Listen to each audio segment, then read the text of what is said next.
Thank you for tuning into our seller interview series. Up today, we've got an Amazon FBA business for sale in the occasions and gifts niche. Created in September 2016, this business makes $12,719 per month in net profit, and the listing number for the business is 44451. We do these interviews to give potential buyers more information about both the seller and the businesses they're looking to purchase. We hope these insights are helpful for you in making a buying decision. We've got the seller with us today to go through the business and cover everything from niche selection to traffic and monetization. Lewis, how are you doing today? I'm good. Thank you very much.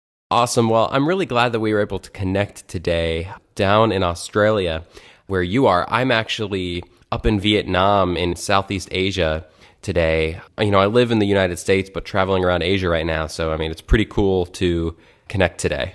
And that's the magic of this business model, because I'm literally sitting in a car outside my daughter's ballet school, doing my work, and I could be anywhere. So it's truly amazing, like you said. And we're going to kind of dive into the travel or ability to travel and ability to be passive in a little bit. Correct. But before we do get to questions that I have for you, I want to go ahead and run through a quick summary of the business. Again, the business was built in September of 2016. Has a monthly revenue of $43,945, expenses of $31,227 to make for a net profit of $12,719, which is generated on a 12-month average. Included in the sale of this business are the Seller Central account, 81 SKUs, registered trademark, and all related intellectual property. Please note that inventory is not normally included in the list price. Further details can be provided to active depositors. Lewis, can you give us a little bit? You're talking about my baby in such scientific words. Yes, carry on. I know it can definitely be weird. And Speaking of your baby, can you tell us a little bit about your background in building and running online businesses and what led you to build this business? So I'm a chartered accountant, CPA, and I didn't like the being stuck in an office and looked proactively for business opportunities where I can be with my family and travel or what have you. And Amazon FBA came up on the radar, as I'm sure it comes up on everyone else's radar. And the magic of Amazon FBA is all about your product selection. And the other magic of Amazon FBA is that when you find a product that works in a niche that works, you are allowed, you're entitled. The only thing that'll hold you back is your own, capital to invest. You can kind of just grow it and grow it and grow it. And so this particular niche that we found, it started with one ASIN, and I think you said there are 81, but there are actually many more than that. We just haven't pressed the fire button, because once you've got something that works, you can just keep rolling out variations horizontally, different colors, different sizes, or you can kind of go more vertical and go into different targets, using the same foundation. And so we kind of grew this from 1 to 81, and the sky's the limit, really. With the sky as the limit for this business, that leads us to an interesting question, and that is, why would you sell the business? Yeah, we're not, when I say we, it's me and my partner, we're not giving this business the love that it needs, because used, we sell on average $40,000 a month, but that's not how this works, because this is a gift niche and it has extreme peaks around the holiday seasons, which in calendar order would be Valentine's Day, leading to Mother's Day that we've just had, Father's Day, other kind of smaller holiday things, obviously birthdays all year round, and then Q4. And in these peak times, if you have your ducks in a row, you will have enough inventory to meet the demand, this increased demand for that particular peak. And we just kind of found that we've got too many balls in the air, we're juggling too many accounts, and I feel that I'm missing an opportunity to really, really nail the value that this account offers. And when somebody goes in and investigates it a bit further, you'll see that we suffer this issue of being stocked out of ASINs.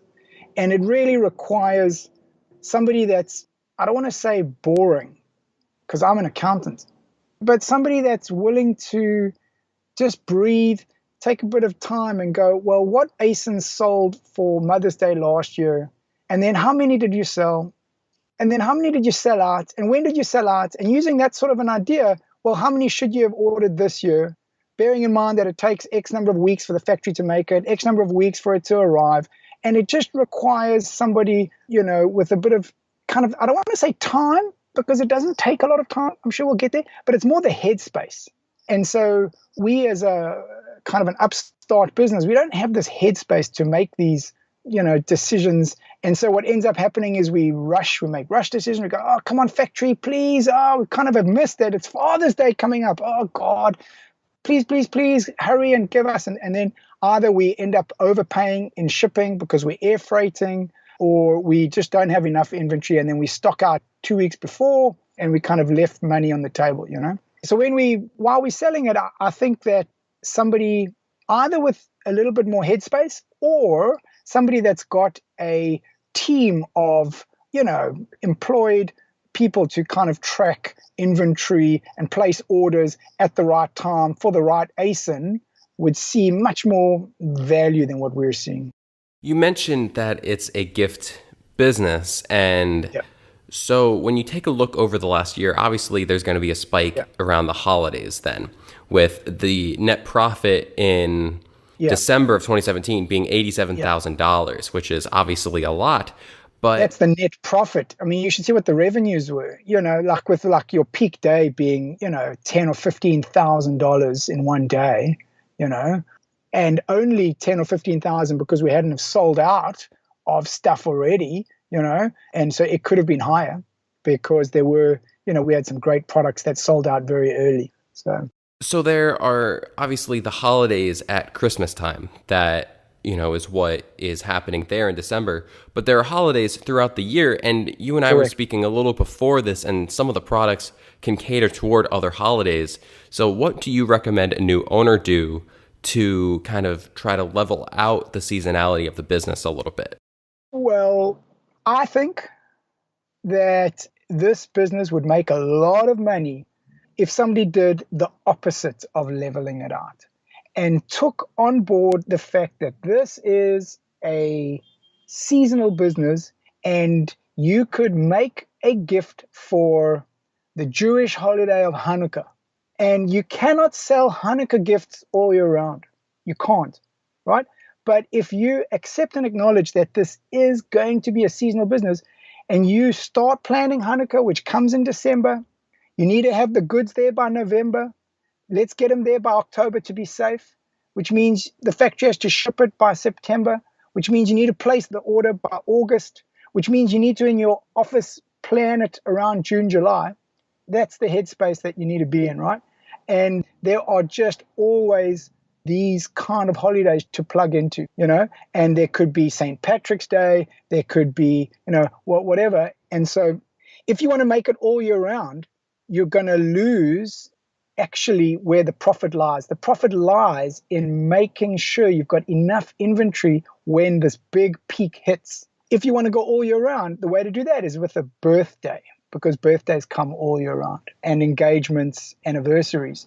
And those are part of our niches, but people are scared of seasonality. And I would urge a buyer not to be scared of the seasonality, to kind of almost embrace it, because when you quoted, we made on average 12,000. Well, we don't make on average 12,000. We made 40,000 in December, and we make kind of a smaller amount in January, and if you could just plan for that, you'll do very well.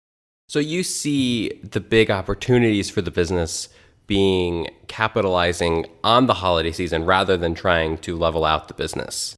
Correct. And when you're saying the holiday season, you're talking Q4? I'm talking. But there are other holidays. When I say that, I mean Q4. But as you said, there are other holidays like St. Patrick's Day, for example, or Mother's Day. Things like that. And in a niche of Mother's Day, you could have new mothers. You could have people that are pregnant, and it's quite a big deal that it's their very first Mother's Day. It could be their very first grandmother. In other words, the mother's turned into a grandmother for the first time, and so these are the kind of targeted niches that we hit. And money is almost not an option if your neighbor is becoming a grandmother for the first time. It's just a beautiful time. And as long as you've got a product that plugs into that kind of emotion, they're buying it nicely. So it just requires a buyer who has got the clarity of mind to go, well, we're having this interview now. It's the 23rd of May. Let's take a month to make a decision. That's June. We should be placing an order with the factory in July, and then the factory is going to have it ready in August, and then it's going to ship over September, and it's going to arrive into Amazon in October. And you kind of have got this clarity of mind to make these sort of decisions. And if you're sort of a business where everything happens by panic and reactively as opposed to proactively, then you can sometimes miss that. You're like, oh, it's Mother's Day next month. It's too late. So those are some massive opportunities, and I want to touch on more opportunities in a little bit. But before we get to that, I think an important thing to discuss is how much time you're currently putting into the business. Can you explain what you do on a weekly basis for running the business? The problem is, and the reason we're selling it, is I don't spend any time. I have a virtual assistant, an accountant who lives in the Philippines, and I've calculated based upon his timesheets that he's spending about 3 hours a week on this account, doing things like responding to customer queries, because we're very, very, very, very proactive to try and get positive reviews, to try and avoid negative reviews. So we beg customers to speak to us and not Amazon, and we do quite well with our reviews.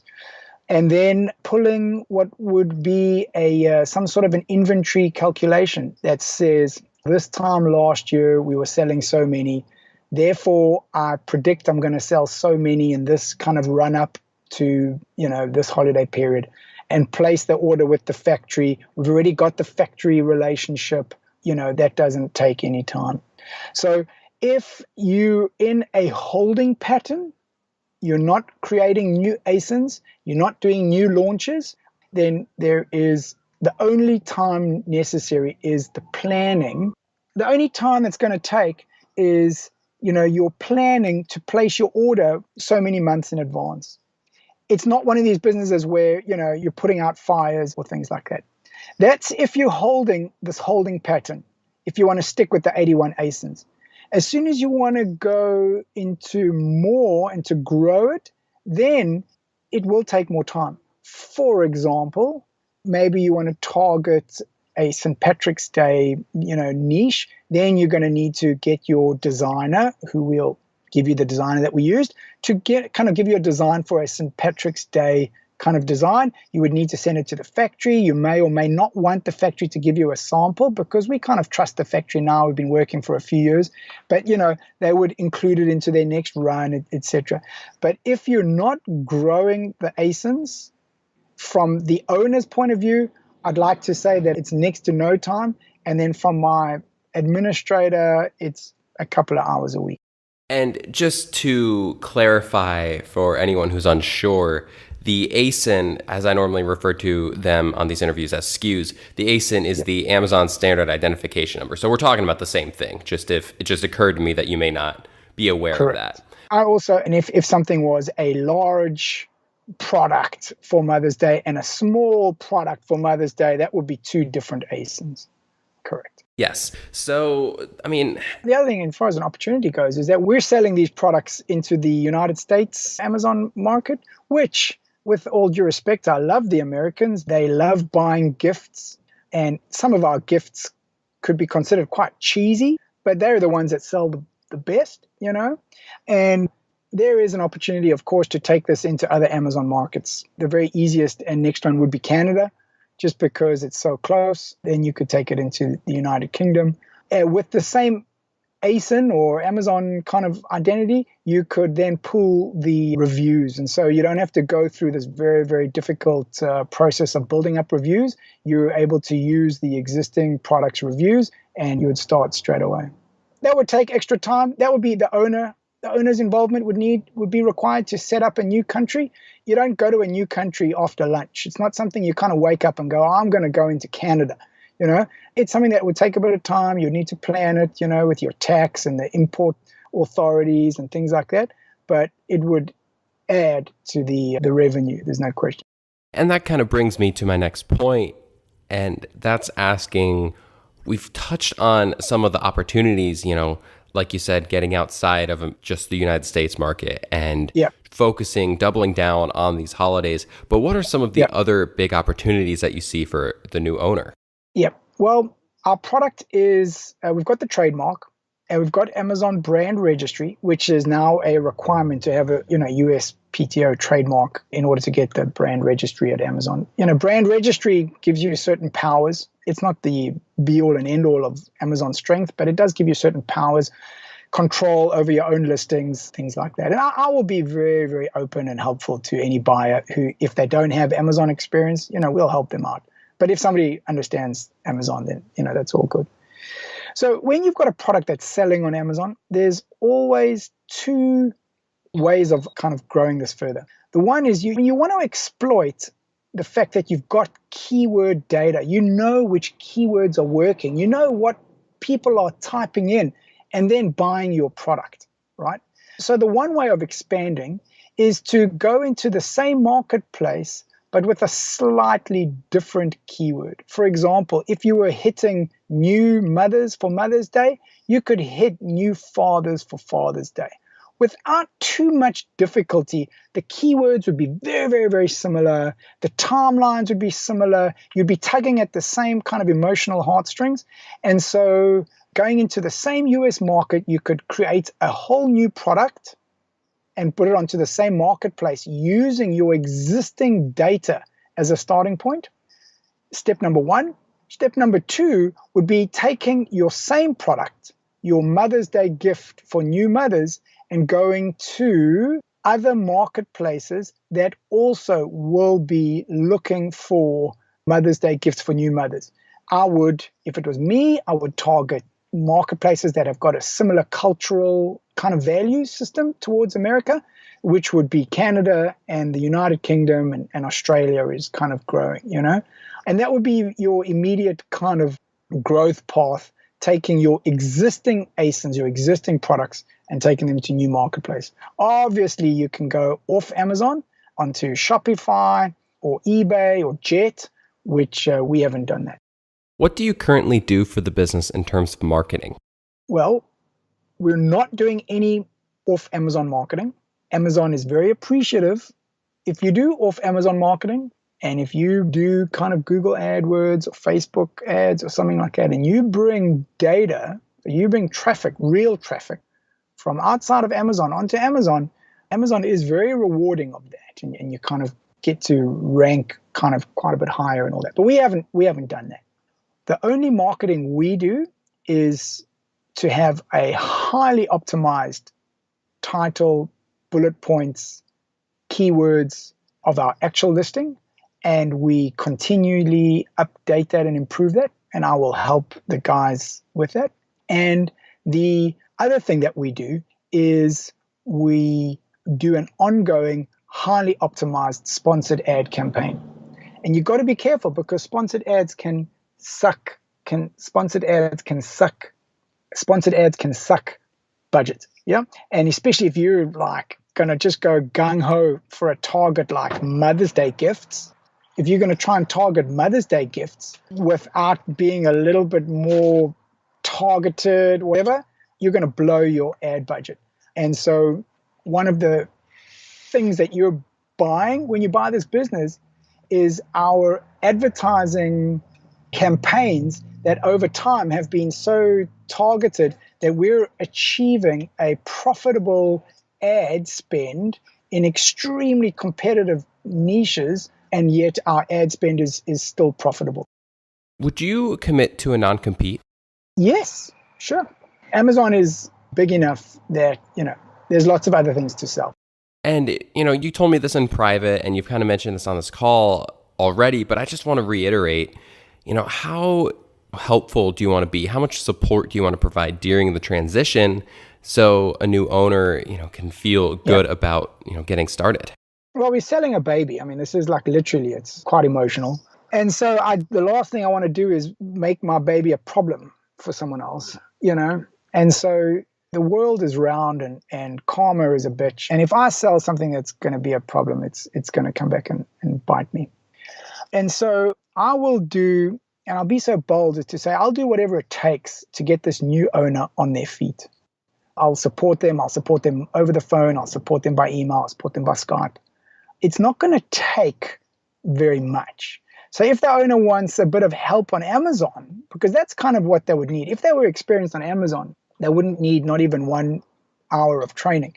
But if they had no idea on Amazon, then I guess I would give them a bit of training, in this particular area. I would show them what we've done. I would show them how we've done things. And if it happened, what I would probably do maybe is with my team, because, I've got virtual assistants administering the advertising, things like that. We would maybe record our screens and kind of create a documentation flow that somebody could kind of pick up what we were doing. Are you open to something like an earnout? So nothing in life is not negotiable, except like my wife, I guess. So, everything is negotiable. But we've created this deal and this price and this model on such a way that it's a pretty clean and simple buyout, in that we're going to kind of shake hands and move on. If somebody wants us to stay in, it's not our starting point. It's not what we're looking for. Because sometimes when you sell, you could be like saying, well, really, I just don't want the headache of owning the business, but I'd still love a salary. Like it would be first prize for me to continue managing the account, just earn a bit of money to manage it, and you kind of take all the profits. That's not what we're looking for. So, we're looking to exit. And if somebody wanted us to stay in, i.e. for there to be an earnout, it would have to be reflected in a higher price or some other kind of financial reward. Yeah, and that definitely makes sense, and that's fair. But it's good to hear that you like you said, everything is negotiable. Correct. Yeah, Lewis, I know we're pushing up against your time that you do have for this call, so let's kind of wrap up here. I do have one question for you left. Before we get to that, though, I want to go ahead and run through the quick summary of the business again. The business was built in September of 2016, has a monthly revenue of $43,945, expenses of $31,227 to make for a net profit of $12,719, which is generated on a 12-month average. Included in the sale of this business are the Seller Central account, 81 SKUs, registered trademark, and all related intellectual property. Please note that inventory is not normally included in the list price. Further details can be provided to active depositors. Lewis, I know this is going to be a little difficult because, as you mentioned at the start, this is it's weird talking about your baby, your business like this in such simple terms, but now 30 seconds, Yep. Give me your best 30-second pitch on why this is a business worth buying. Well, we've created a huge amount of value in the opportunity that we've got.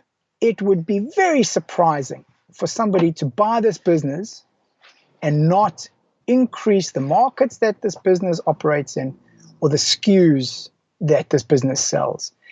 I would not be buying this business to sit at 81, especially with the very valuable data that we've got from our sponsored ads and keyword research, that we know what people are looking for. We just haven't gotten around to giving them that option.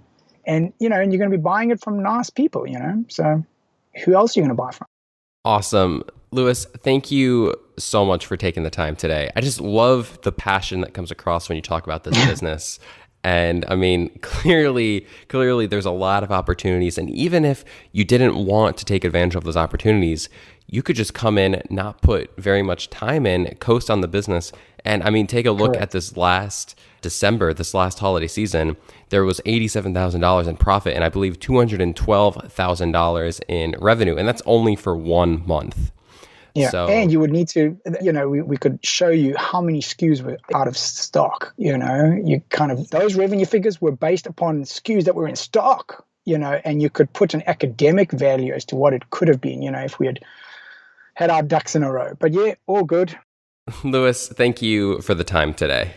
Okay. Thank you, Jake. If you're watching this on YouTube, subscribe to our channel. And if you want more information, the link will be below the video that will take you to this marketplace listing. If you're watching this on the listing site and want more information, become a depositor today. When you make the deposit, one of our business advisors will be in contact with you. You'll be given everything you need to review this business. Have a great day.